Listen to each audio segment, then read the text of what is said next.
that, but. Yeah, okay. Alright. Alright, so the series that they want me to do now is looking at sort of the initial capture program from 1984 to 1994. And I really appreciate that you sent me all those, all the material on sort of your correspondence and everything. That was really helpful. So I guess I'd love to get in your own words. But first of all, let's just start out kind of like, what was your, position during that time? Right, okay. So I was called Project Officer for WWF Malaysia. Okay. That's it. Yeah. And so, can you tell me a little bit about the origins of the captive breeding program in 1984? Like, why was it deemed necessary? And kind of who were the major players? Yeah, okay. So I'll do that. But I'll preface that by saying I'm more familiar with sort of 1980 to 86. Sure. Because after that, I just gave up in disgust. I mean, because of the mess that program got into. It was a waste of time working on it. So I think sort of actually a lot of, if you probably haven't time to read a lot of that, the stuff I sent you. I've gone through reading between the lines, you can see a lot of it there, but it takes a lot of reading and digesting, I think. Yeah, and it's just good to have it in someone's, your own words a little bit. You don't have to get into great detail, but basically like. Okay, got it. Are you still there? Yep. Okay. Suddenly got silent for a moment. Okay. Yeah, no problem. So like this. So my first, my mum wouldn't have even called it a proper job because my salary was so low I had to borrow money from my parents. But in I got my first, inverted commas, proper job in 1979 with WWF Malaysia to do something called a faunal survey of Sabah, Faunal, with a colleague called Glyn Davis. So there's two young Brits, both in their early 20s. So we got that job, which was fixed up, of course, between WWF Malaysia, which remarkably already existed in the 1970s, WWF Malaysia and the Sabah Forestry Department. So that was arranged between the two in 1978, a faunal survey of Sabah, and the idea was 2.5 years, Glyn and I would go around Sabah, which of course at that time was mostly forest, right? Yeah. And that was most all forest. So, to do a basically distribution and as far as we could, the status of large animals, large mammals and large birds in Sabah, throughout Sabah, with a view to making conservation recommendations. Mm-hmm. So it became apparent the next year, 1980, that the Sumatran rhino, it still existed, rather than it wasn't extinct, and B, was on the verge of extinction. Okay. So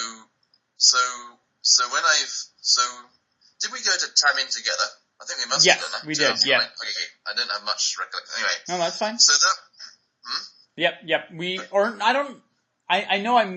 met, but I think I went on my own with maybe some other people. I don't know if you were, I don't think you accompanied me then.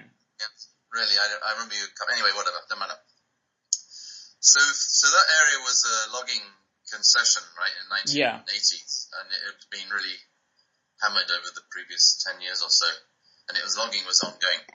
So my first, record and footprints were in February, March 1980 of rhinos in what is now Tamin Wildlife Reserve. And so it was clear that the number was very small, and that it was a totally non-viable population, to me anyway. It was clear to the Forest Department of Sabah and me in WF that was a totally non-viable population. Because the numbers were clearly low, they're very small, and it was a logging concession, right?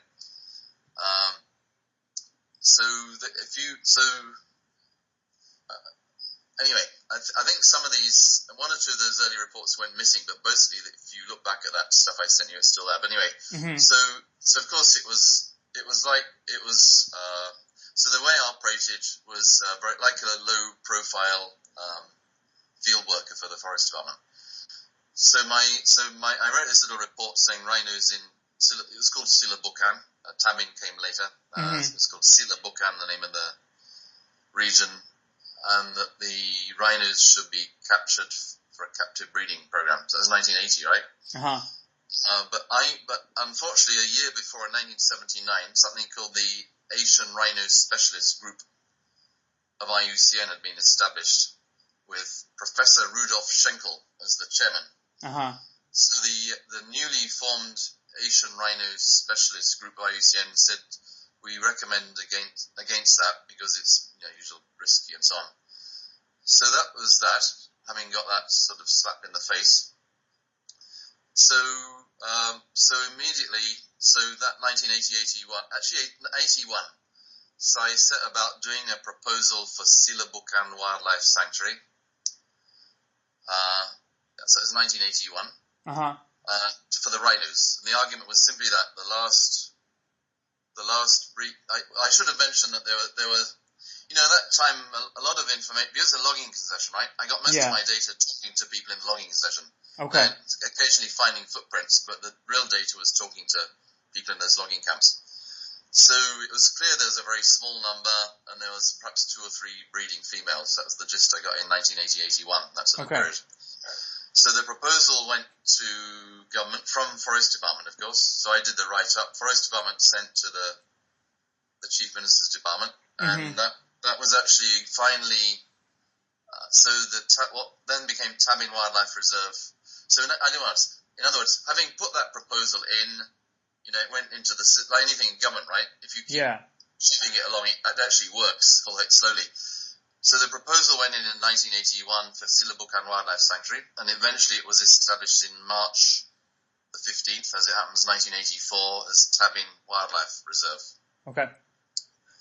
And the argument was there's a wild population of Sumatran rhino.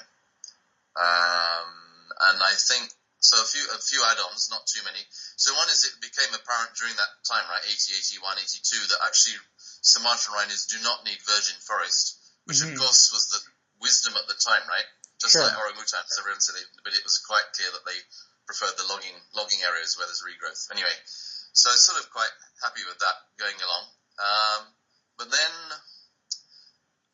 I'm a little bit hazy exactly in my mind exactly how this happened, but I made contact in 1982 with Tom Foose. Do you know who's Tom Foose?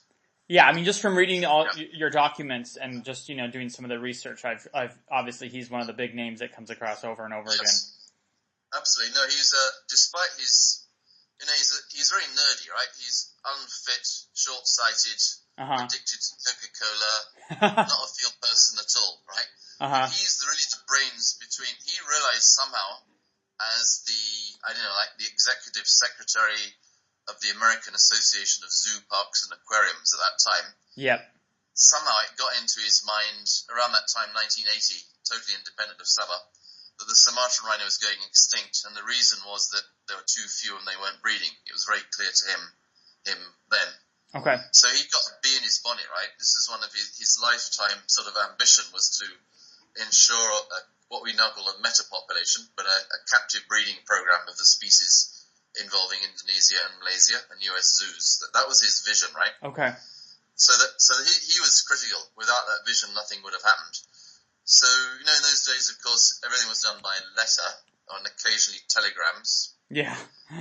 So he had 2 visits to Sabah. I forget the second one, but first one was April 1983. So he visited Sabah with someone called Bill Ziegler, who I notice is still around in the zoo. William Ziegler, still around in the zoo world. Okay. So that was Tom was the sort of brains, and Bill Ziegler was representing one of the zoos. I'm not even sure which one. Okay. And so they visited Sabah together in April 1983. And so in the meantime, several things were going on. So number one is, I don't really remember why, right? I mean, I don't know about if you have this phenomenon, but sometimes you look back when you're young, right, and think, well, it's not bad. I didn't know I was so clever then. Yeah, right. So I I had this phenomenon. I thought, did I write that when I was 18 years old? Yeah. So anyway, so I realized and I was fresh from university, right? Mm-hmm. So I realized that to trap rhinos in rainforests, you need a pit trap. I mean, it's just, you still get people saying,